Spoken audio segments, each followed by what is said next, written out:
I'm like so scared to lean on this, it might actually fall. So we'll see. It's fallen before. My phone's fallen before during a live. That's always fun.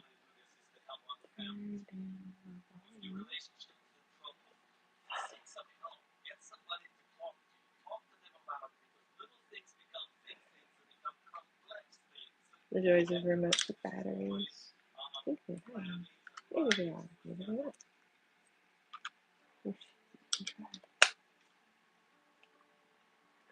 Batteries may be dying. Hi, Era.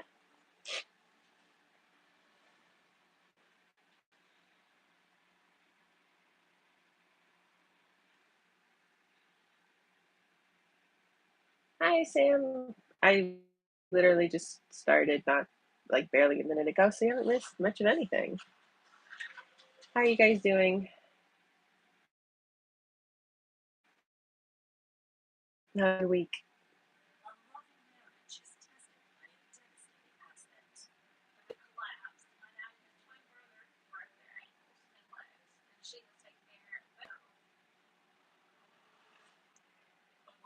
Oh, and if you missed the last live, I would really appreciate it if people who know how to reach me tell me if I'm having like technical issues. Because I can't tell. Because from my end, it looks like I'm still live and everything's good. So I can't tell if the sound's gone out or if the video froze or something. So I would really appreciate it if you guys could like tell me in some capacity. And those of you who know how to reach me outside of the live, please immediately tell me, and then I can fix it. And fingers crossed, I'm fixing it. But I just like dying. Just feel like dying from thirst and hunger since it's Ramadan. Oh, that sounds rough. But I'm sure you can do it. Well, I mean, you've done it before, so obviously you can do it. Just doesn't make it fun. But I'm cheering you on, dude.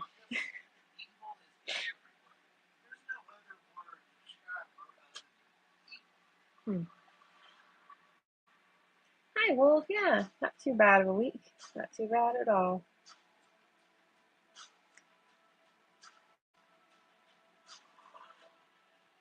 I just some weird light.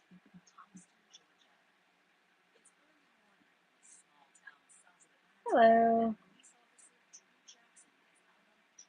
Pepsi.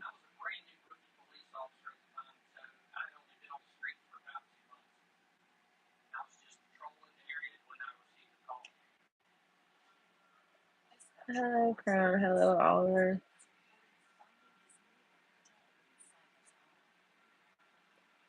Ask me say bow or bow. Starbucks. Thank you, Oliver. Damn, that was so fast, Wolf. I didn't even see the comment. Holy shit. Where was it? Shit. Wolf was fast.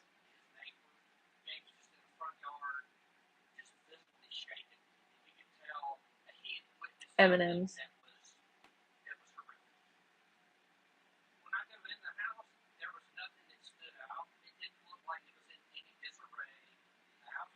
Jackson here for the real questions. Hello, Richard.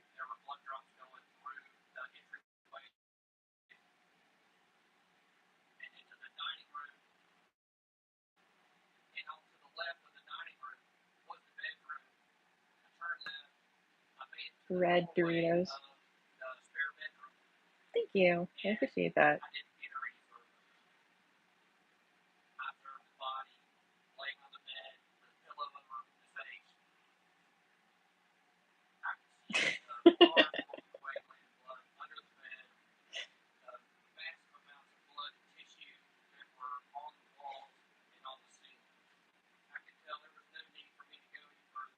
Hello, Jared. You too, Jax. Thank you.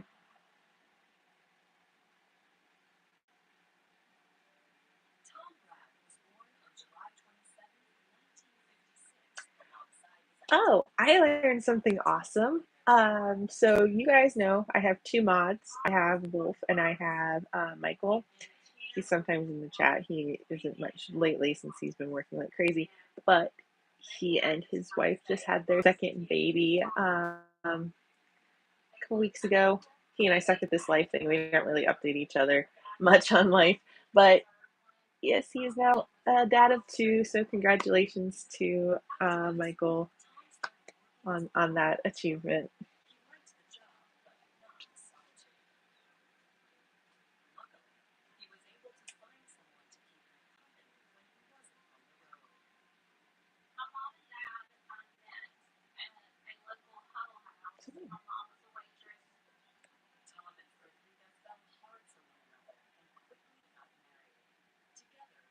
Hello. I'm good. Thanks you for asking.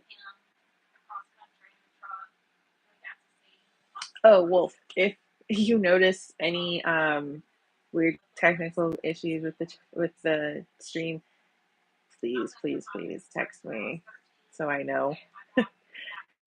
Because I so get tired of finding out way later.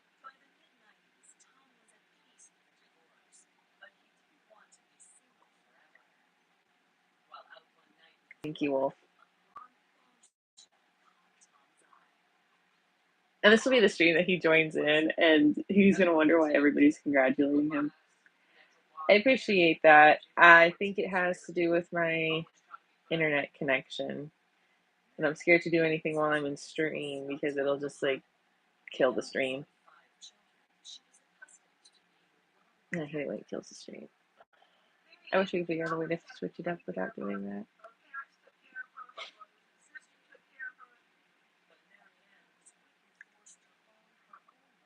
I use my phone, very convenient, but my laptop is probably better. But my laptop has a really shitty camera.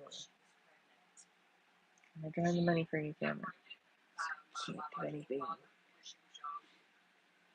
I'm 30.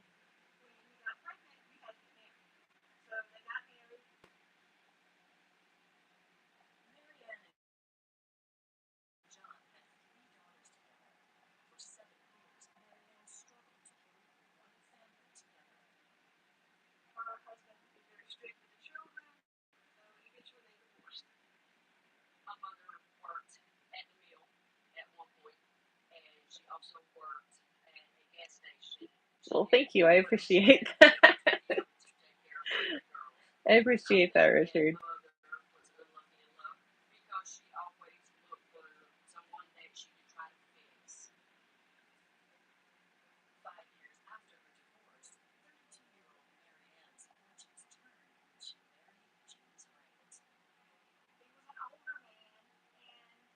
Sorry, I'm watching true crime, no surprise. And they're like, her life changed when she met this guy, and it shows it. And she's like my age, and he's like twice her age. And what I mean that is like she's 30 something, he's like 60, 70 something. Like, holy crap. Well, thank you, Richard. That's very kind of you to say.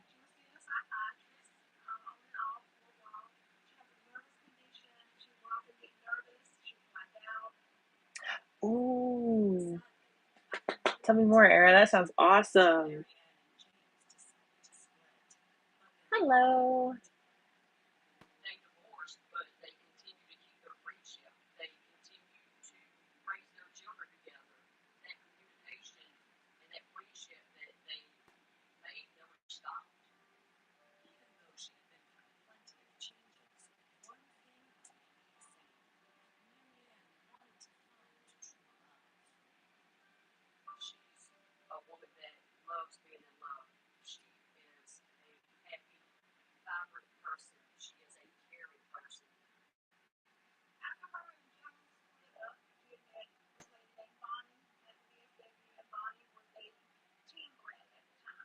Your picture certainly doesn't make it seem like you are 54, so whatever you're doing is working.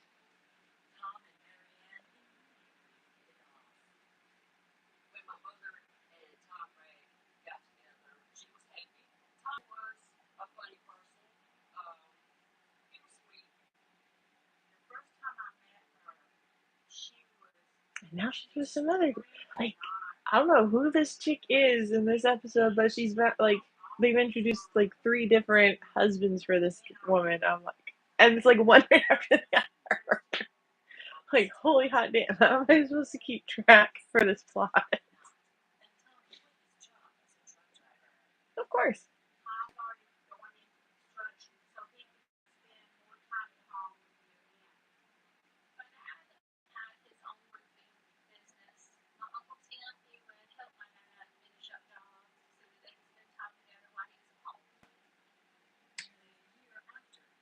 I'm really looking forward to hearing about this book era because I've heard of different Disney books. I've got a few of them on my, what do they call it? Hoopla, for, like digital checking out from libraries and stuff. I've got a few of them saved and I really want to read them. It's just like a matter of finding the time to sit down and read them. There's like a Merida one and a Beauty and the Beast one, Hercules one that sounds pretty epic, Princess and the Frog. Like, it was what if Tiana took the Shadow Man's deal? Like, oh, holy crap. I love these Disney What If series because it's just like legitimized fan fiction. And it gives me hope for the future that maybe fan fiction will be um, a more accepted practice. Like, now it feels like people it I'm not gonna say it feels too mainstream because people still don't really talk about it, no, like actively talk about it. They don't it's not in the same caliber as some other things. But it's definitely generated more popularity thanks to COVID, and I don't think it was popularity for a good reason. Like, it seems to have brought the spotlight on it, and in doing so has brought a lot of negativity to fan fiction, and it's really just frustrating. I see people online all the time talking about how they've had terrible interactions with people harassing them, telling them that they're basically going to go to hell for what they're doing. It's like, y'all wouldn't even have known about this site if not for XYZ reason. And you have no right to harass these people who are literally doing a hobby. Nobody makes money off of fan fiction legally, but these poor authors you're harassing are just writing for free, for fun, and you are ruining it for them. Why are you doing it just because you don't agree? Just block and move on. Like, come on, off your high horse. You gain nothing. You literally gain nothing by harassing these people. These poor people are just getting harassed for absolutely no reason, and you don't. It's not like anybody's gonna hail you as a hero for it. You're just being a douche, and it needs to stop. Because fanfiction used to be a safe space for everyone. And Archive was and still is very good about making sure that people see the content they want and are able to filter out the content they don't want. Why people just don't filter out certain things that they know are there is beyond me. Why do you read something you know you're not going to like and then comment that you don't like it and tear the poor author apart because you read something you know you didn't like? Does that make any sense? I'm all for ship and let ship and don't like it, don't read, don't click, don't interact. But some of these people are like, oh, I'm going to do this. I know I don't like it. And I'm going to go into the story not liking it, comment that it sucks, tear this person apart, condemn them back 18 lines of their ancestors, and then, feel good about myself. What? I know the internet is kind of a lawless place for the most part, with few exceptions. But Jesus Christ, this needs to just stop. Like, I know trolls are, I know trolls exist, I know trolls are out there, but these fanfic authors, like, it's literally a hobby. It's literally our hobby. We are doing this for fun. We are doing this for ourselves. We are doing this because we enjoy it. And you have the audacity to come in to our story and tell us that it sucks and you could do better and we should be very ashamed of ourselves for writing stuff. It's like, no, that's not how this works. You came here. You came to my place. I kick you out. And I have. I have had people come into my comments and leave harassing remarks. So I set it up where I can see those before they come on my stories, and I go in and I delete them. I do not respond to them. I do not engage with them. I will not give them an ounce of my time. So I delete and move on. It sucks to read because it just sucks to get a comment, to see that you got a comment and find out it was a negative one. And then you just delete and move on. I do find some people on archive do get a little bit whiny. Oh, thank you very much, Minus. Exactly, Wolf. Exactly. Preach it. Yes. They should absolutely put their money where their mouth is. What was I doing?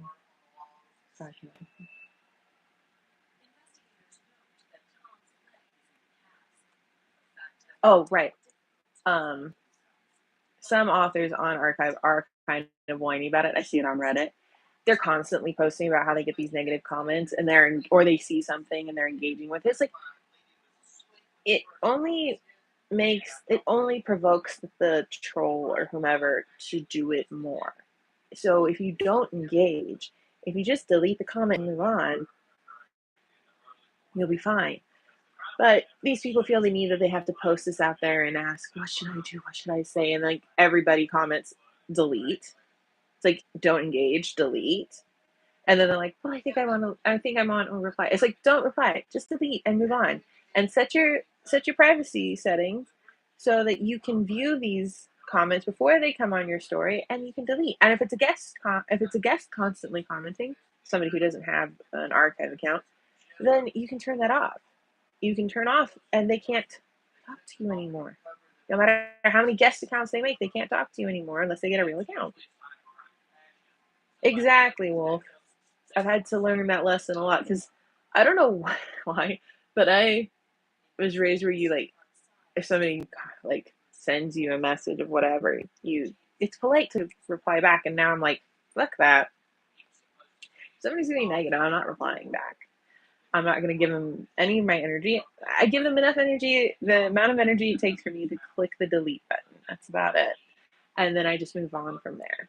I had this one, and I've addressed it a couple of times on one particular story of mine where they don't like the fact that there's a secret relationship. And I'm like, dude, it's tagged in there. But I made sure that it was somewhere they could find it. So I removed it and put it back somewhere that maybe they can find it.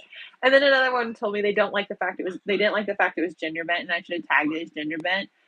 And I looked, and it was tagged as gender bent. It had been tagged as gender bent the whole time, and I'm like, okay, so wait, where did you go wrong here? Because this is like the third tag in this is the third tag. It's not buried, it's not hidden. It's like the third tag of these characters. Like it's in two places. It's in the additional tags and it's in the character tag. Where did you go wrong? In how did you miss it twice? Not once, but twice. And then when you read the story, the first chapter explicitly states that these characters are gender bent, like at least one of them is. So you should have known right away. So why did you comment on chapter 12 of 12 that you didn't like the fact it was gender bent? Like, really? You got through the whole story and then you decide to comment that you don't like the fact it's gender bent and I should tag it as such? It's like, bro, you missed it twice and then you read it. So you missed it 3+ times because every chapter it's explicitly stated who is gender bent. I don't know what more I can tell you. People are wild. I just it's wild. And it's like people get mad, and it's like the one I keep talking about is the most common one I get people upset about with the tags, and it's like especially with the hidden relationship because they're like, it's you should tag it. I'm like, it's a spoiler if I tag it because it's supposed to be a fucking twist. It's the end twist. Why the fuck would I tag it? So I tagged it as like hidden relationship or something like that. And I'm like, why do these people feel like I should tag this? Like, does Stephen King tag the twists in his? Does he put out those twists before you even read the fucking book? No. So why the fuck would I? I don't do that. I do not do the twists in the tags. I tag certain things that are related to the twist, but I don't tag the twist itself because it's a fucking twist. It's part of the storytelling. You don't give it away. I don't know why people need to have these spoilers or any of these additional things. Like I get trigger warnings, but I don't get like you need to know like you need to absolutely know everything before you walk into the story. Like no, that's the fun of reading is you figure out the story as you go. If you knew the whole story, why would you read it? Like you want to figure out who these characters are, what their story is, how the plot goes, how the world works, how it all ends. So why the hell would you say something about that? Imagine reading just the summary on the inside jacket, and it gives you the whole story right there in 3 paragraphs. You read the whole book right there. Why would you buy it? Why would you read it? Why would you check it out of the library? Why would somebody even publish it if it can be done in just 3 little chapters? Or, sorry, not chapters, 3 little paragraphs on a jacket cover? There'd be no point. So, to me, I treat my fan fiction as like I'm not writing it to publish ever. Not well, that's not true. Some of it might be, but like I write it like I'm writing a regular story. Yes, I do tag some things that I think people need to be aware of are part of the story, but I don't tag everything. I tag enough that you have an idea of what it is going in, but I'm not giving you everything because I kind of want you to read the fucking story. So, but then you get these people who are like, they have walls of tags that long and everything's there, even shit that shouldn't be. Like, I think somebody gave the example as like they tagged domestic situation, and it was literally a sentence about them having breakfast together, and that was it. And there was no other mention of it. So it's like, why would you waste a tag on a sentence? Some people are very tag happy. Some people are very not tag happy, and some people are in that middle where they're like, I'll tag some things, but I'm not giving away everything. But we'll see how the plot goes. I like those people. I respect those people because I'm one of those people. I will tag when I know it's coming, like is in the story when I have it, and then if something changes, I tag it again. I tag it. Um, but yeah, I just try to keep it kind of general. I don't get very super specific.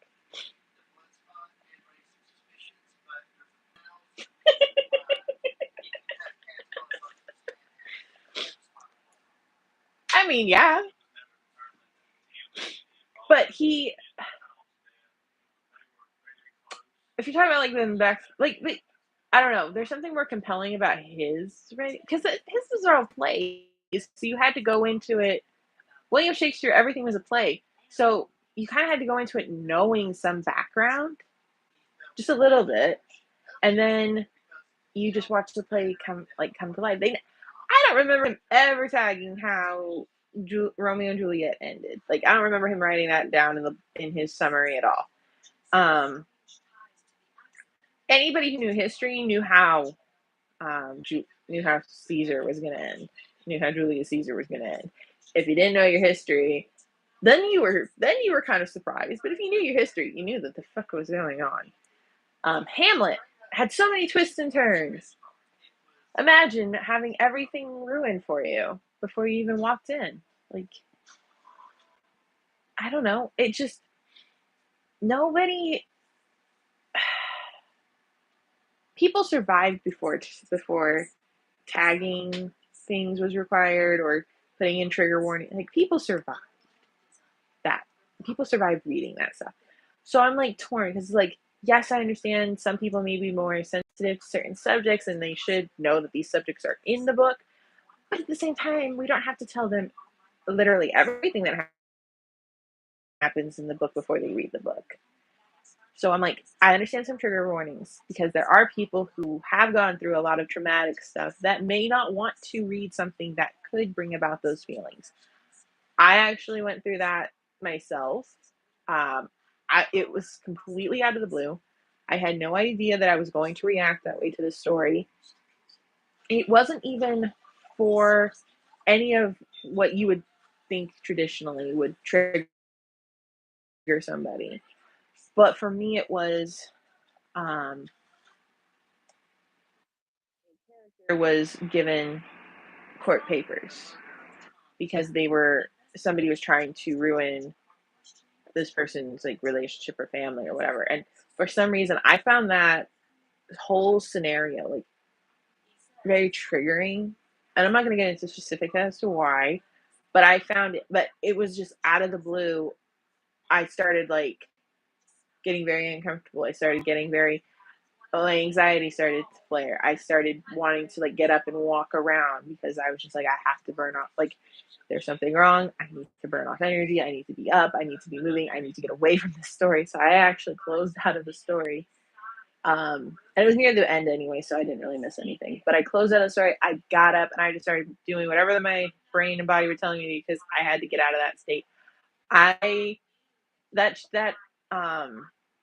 the story updated two more times before I went back to it because I was so worried that I was gonna end up going through another episode like that. So I can understand people do feel triggered under certain things and want to know going in if this exists, in what context, and whatever. But at the same time, like you don't know what's going to trigger somebody. You can tag all the big things, all the usual suspects in that, and maybe nobody gets triggered by that. Maybe nobody who reads your book gets triggered by it, but you did it anyway. But they get triggered by something so minor you didn't even think about it.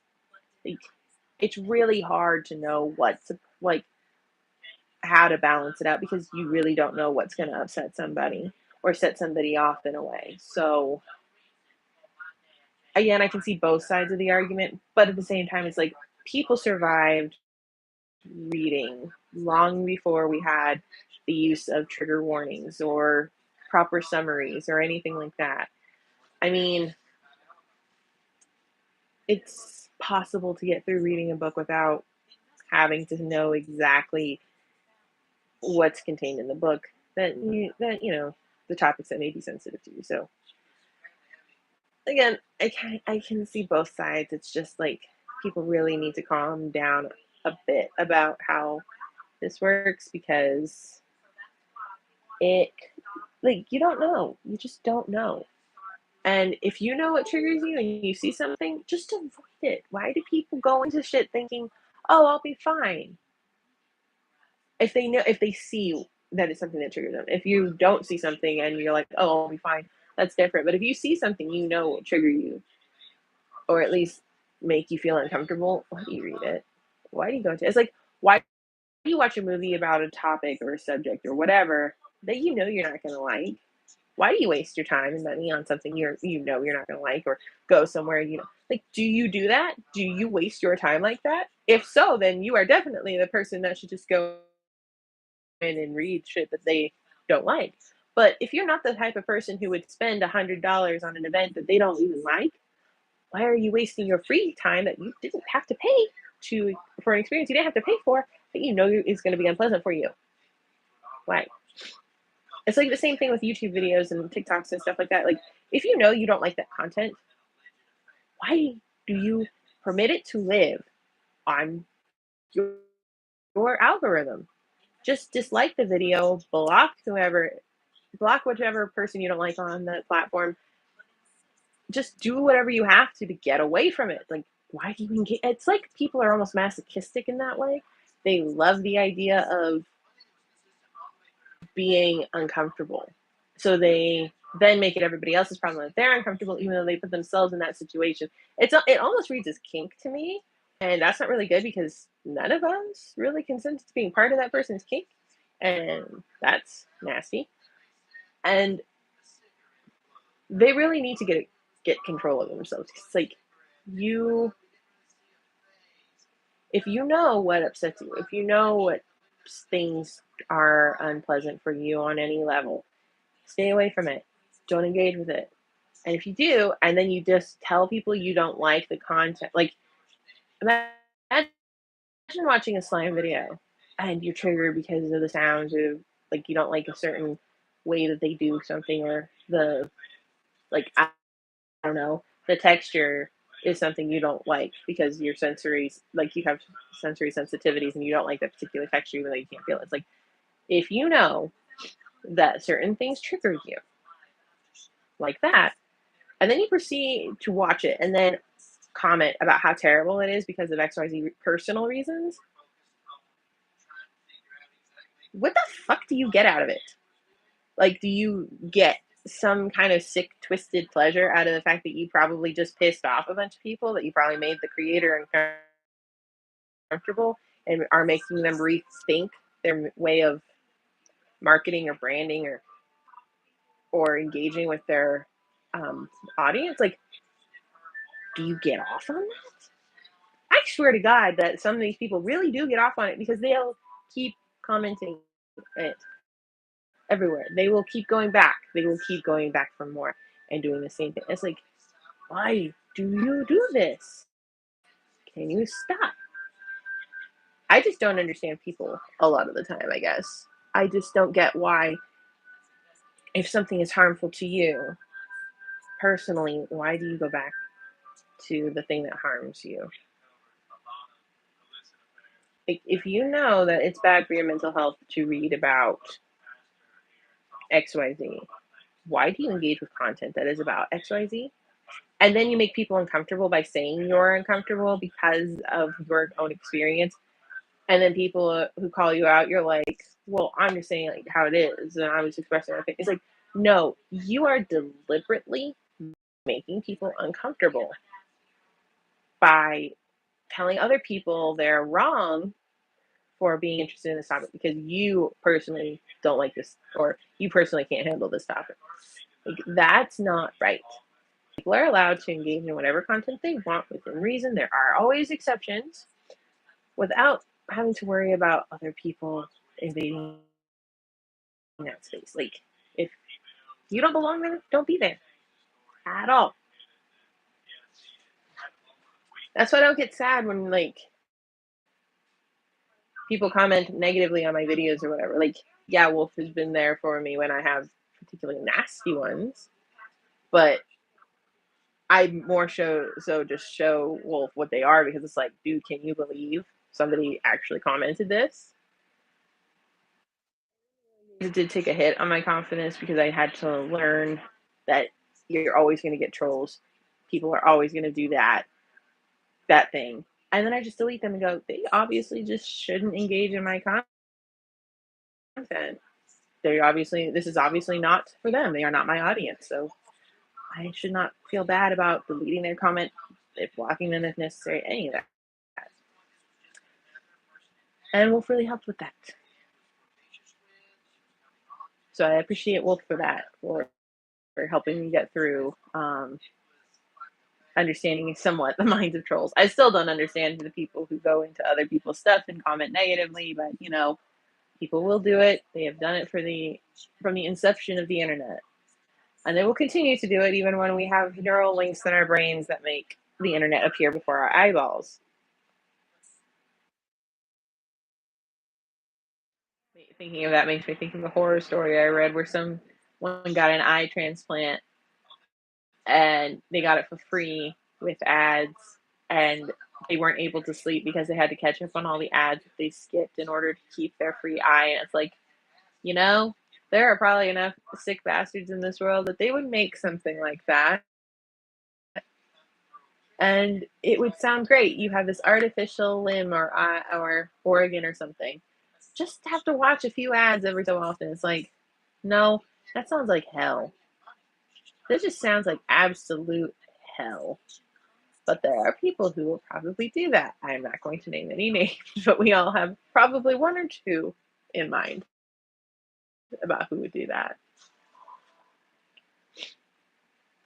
I will say I do hope to avoid the Neuralink thing, just because that doesn't sound safe on any level. Oh, thanks. Sorry. I don't know what to do about that. Let me see if taking these out will help. I took out my AirPods, so Maybe that'll help with the audio thing. I don't know. Again, fingers crossed. Trying to you saw at the beginning this thing was not working, and now it is working. Now it was able to turn down my TV. I don't know. I don't. It's possessed. It's just possessed, and I almost broke my work laptop. That would have been very bad. I mean, my dad and I were having this discussion earlier because he was telling me that people are putting money into basically robotic tanks, like robot tanks. And he's like, did we learn nothing from the Terminator and every other AI movie out there? And I'm like, apparently not, if we're keen on making robot tanks, because that sounds like a great thing for anybody to have. So there's that. What else did I hear? Oh yeah, Japan's making Gundams, so great. That sounds fantastic. And again, we have AI in a lot of different areas, like Chat GPT and different learning software and stuff like that. It's like, yeah, this isn't great.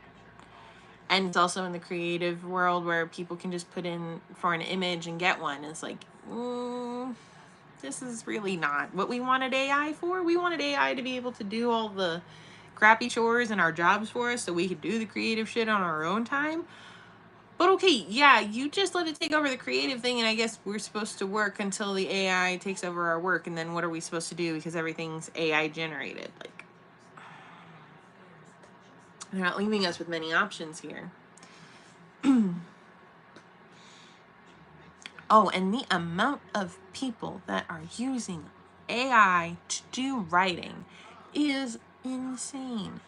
I don't know how many of you guys are familiar with it, but there was a recent scandal, and I say scandal just because it was like, it kind of blew up, was this woman, this author, who's written over 100 books and has multiple different series. In her latest published novel, she left in the Chat GPT prompt. Like, she literally just copy pasted the whole prompt with the words for the prompt into her book. And it kind of was like, clearly you didn't write as many books as you're claiming. Like, you really didn't write anything. And I know people in the comments are like, oh, it was just like one section, blah, blah. And like, everybody's like, that's not the point. The point is she was trying to market that these were her ideas, that she came up with them on her own.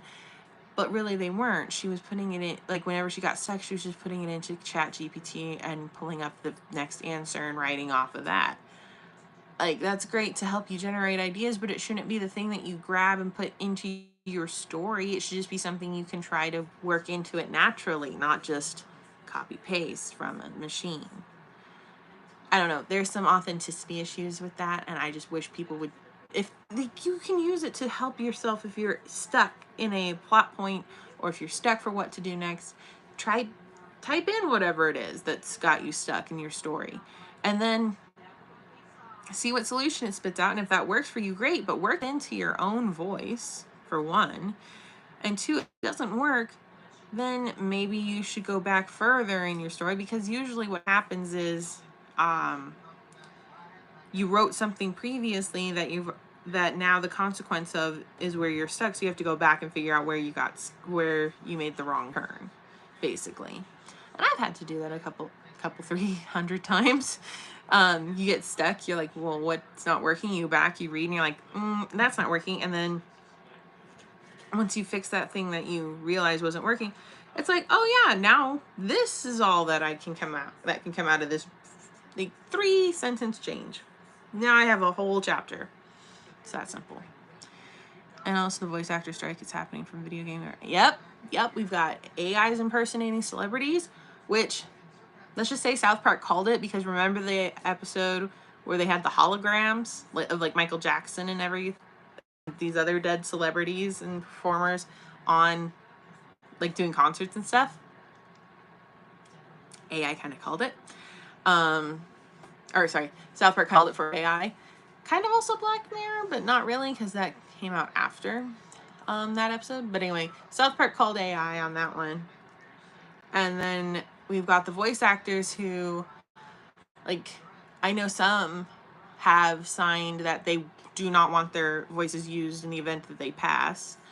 I know James Earl Jones, before he died, he signed that he did want his voice to be used after he's passed, and for the proceeds for any money generated using his voice to go to his family, or his estate, something like that. But it's like, I don't know if they're going to be keen on the fact that they actually have to pay a voice that doesn't have a person attached to it anymore. So maybe they won't use his voice anymore.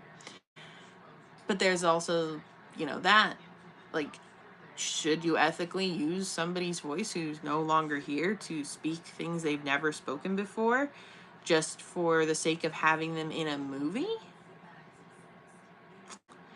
Uh, we can say Elon, but this is bigger than him now. Like, AI has been in the works for decades, okay? Let's just be real on that. AI has been the ultimate goal for decades. Not for any good reasons, really. For lazy reasons, honestly. It's like, I know, again, it's Japan, no surprise. They're doing like they're trying to build artificial robot wives. I will repeat that again. Artificial intelligence robotic wives. Okay. Now that we're all disgusted, let's think about that one for a while on what that will mean going forward. Because clearly nobody watched any of the movies, shows, or read any of the books that warned against this very idea. And I, for one, am looking forward to watching the robot revolution. Even if I am killed in the middle of it, I'm like, it will probably be a little satisfying to watch robots rise up against us and annihilate us. So it'll be like, yep, yeah, that's exactly what's going to happen. No, Japan has a decent population. Their problem is it's not growing. But the solution to a non-growing population is not to create artificial wives that, wouldn't be able to solve the problem that they're facing, which is a low birth rate. What they need to do is change their fucking culture around work and home. Like, working 80 hours a week is not healthy. It's not conducive to a healthy life at all. And how can you expect people to have any time to go out and meet people if they're always working? Like, I understand that the Japanese value a hard work ethic. Phenomenal. Great. Glad that they do. But I don't agree that it should take up a person's entire life.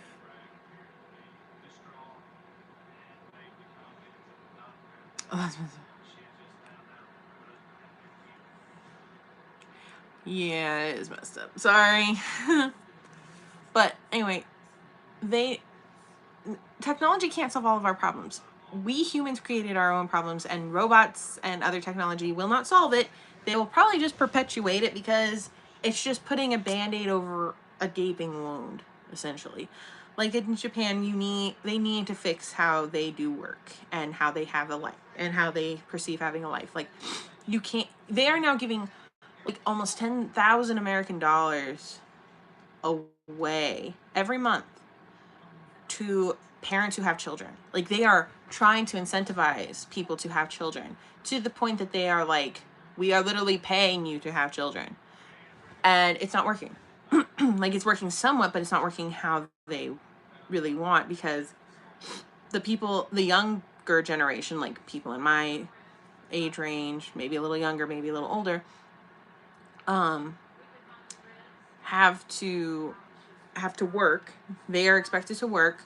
They are expected to support their elderly parents, especially if they're like the only child or the oldest or the most financially well off. They're expected to take care of their elderly parents and any other relatives. So you really can't go out and meet people if you're working all the time and then coming home to take care of your family and being the only one that's doing that.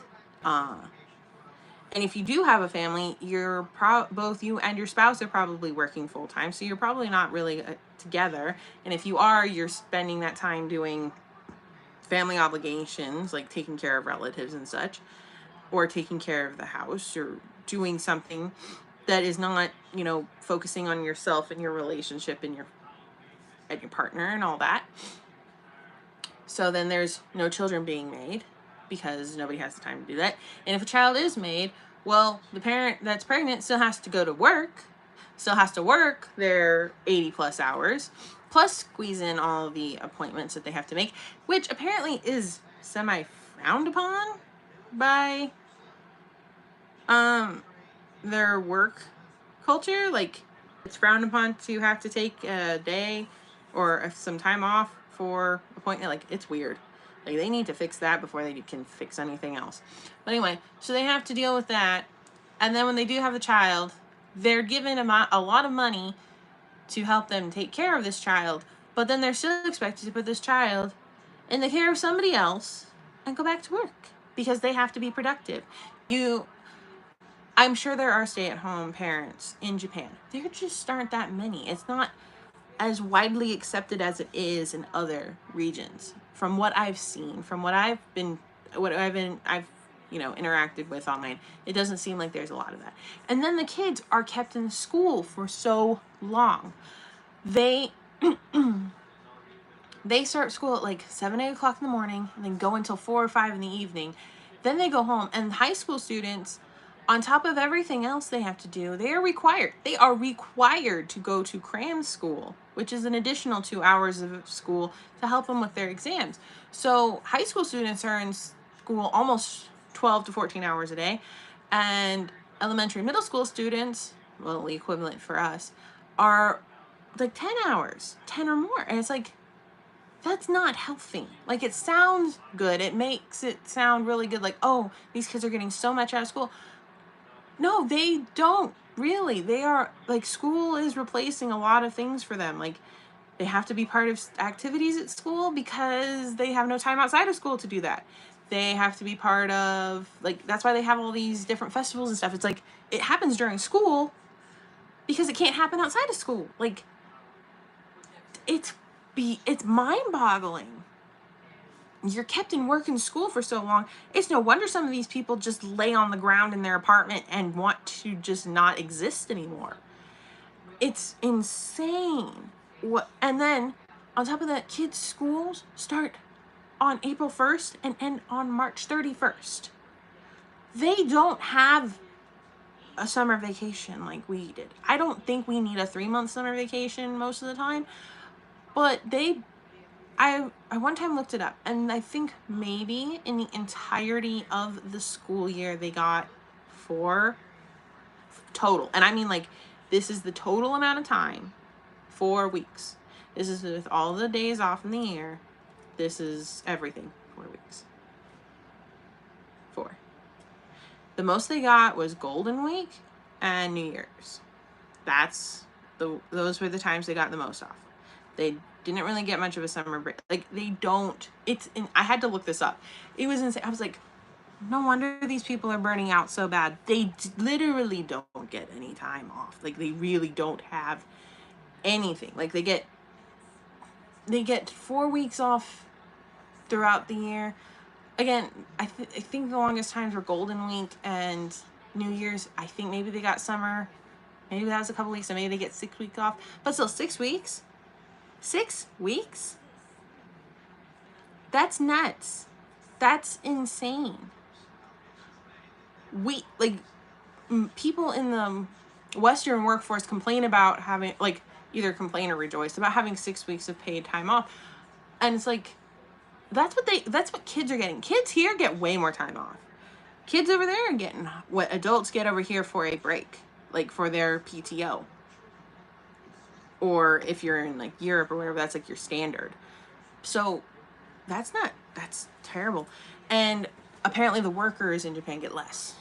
Because, again, I think they only get, like, Golden Week and New Year's, and a couple of days off sprinkled in between. So maybe that's where I got confused. Maybe they get the 4 weeks and the kids get the 6 weeks, something like that. Either way, there's not a lot of time off when they are working and going to school. So Japan needs to fix their work culture, their school culture, their work ethic shit before they even think about how to fix the population problem, because they have to fix that first. That is the biggest thing that is holding them back, is they are literally leaving people no time to have a family.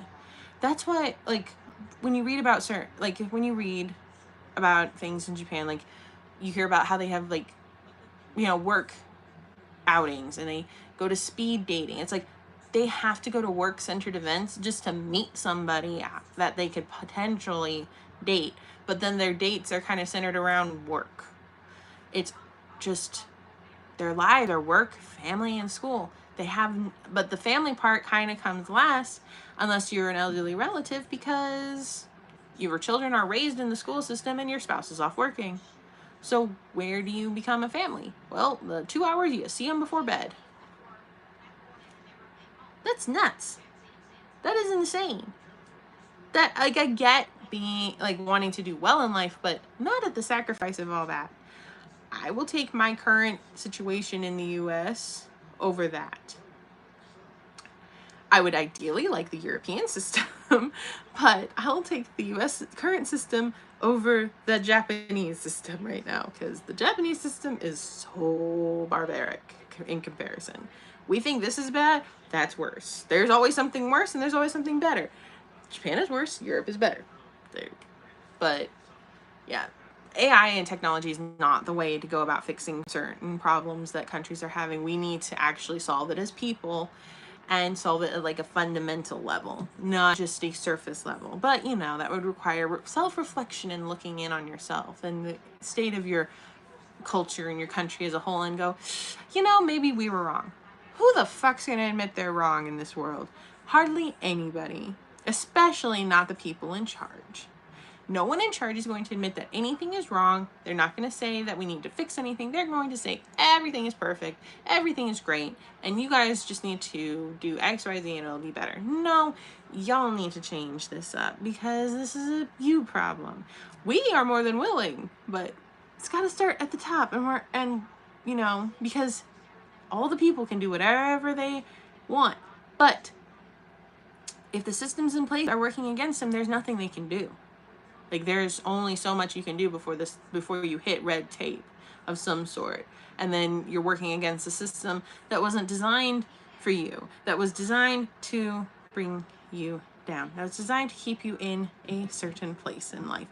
And so, what do? You can't do anything. So you go back to your spot and you wait. And you see if anybody at the top who can fix the system will fix the system. 9 times out of 10, they're not going to be bothered with the fucking system because it benefits them. And that's honestly terrible. And I get sick of it. And as much as I would love to do something, I know at a very basic level, there's nothing I can do. Nothing will work. Most countries have developed a system where no matter how much you bitch, whine, and complain, you will literally be unable to do anything.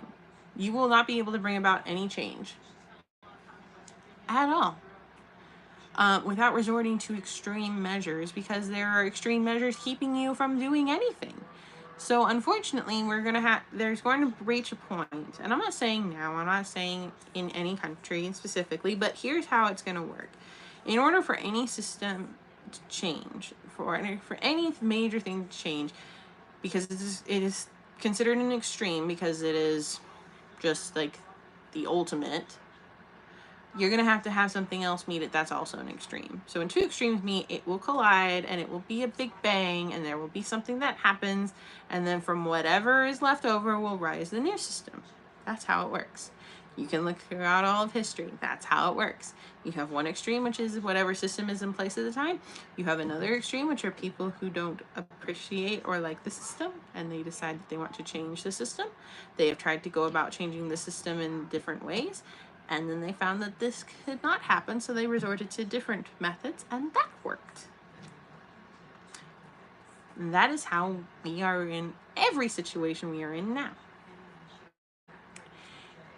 is because there are people who recognize that one extreme and two extremes cannot exist, and it will end up with one at the end. And they are trying to find countermeasures to that. So that's why we have some of the things we have in place. That's why we have some of the mentalities we currently have, because we've been told or taught that yes, we will cheer on certain things in books or movies or whatever because that's safe. We don't have a dog in the fight. But you know, mm, when it gets to reality, we're not so keen on the idea. And we've been taught that. And I'm not just saying for my country at all. I'm saying this is just a pattern that repeats itself. If you look and see, like, okay, let's talk about the British, like, just in general, the British Empire, how vastly it was expanded, how huge a domain it was. Like, it, there were people that were content with how it was going for decades. It just happened that one group wasn't too happy with it. So one extreme met another. After they went through several channels trying to fix the problems they saw, and those channels failed them, so they went to the other measure, which wasn't a very popular measure, but it was still a measure. And they were the first. And subsequently, it had a domino effect. But again, it took decades, again, for the domino effect to happen. So, like, it's such a give and take because things can happen, but they can't. They have to wait, but they can't wait. Like, it's so hard. And the system is so well dug in.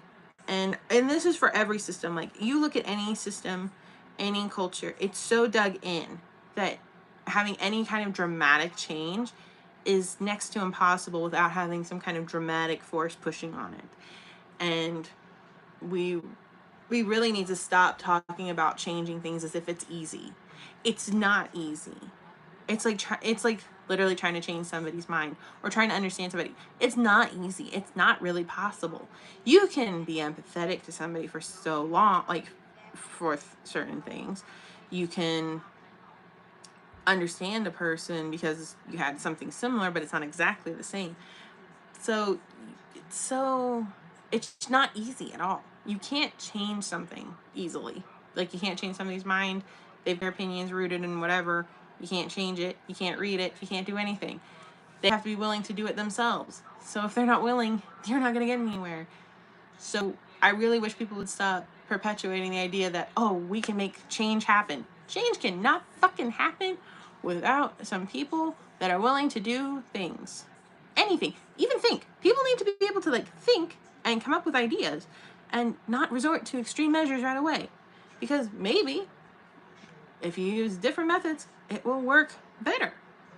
But people want to just assume that it's easy and become defeated when it's not. It's like they think talking about it into the void on the internet, which I'm kind of doing, will change things. But I'm not trying to change anything. I'm just trying to bring it aware that unless you're actively, like, trying and putting some effort in, you can't really say you're going for change. But even those people who are putting an effort in, they may be putting the effort in, but there's no change that's going to come of that because they're kind of barking up the wrong tree in that regard. There's other things at play that are keeping them back. Like, people can protest all they want.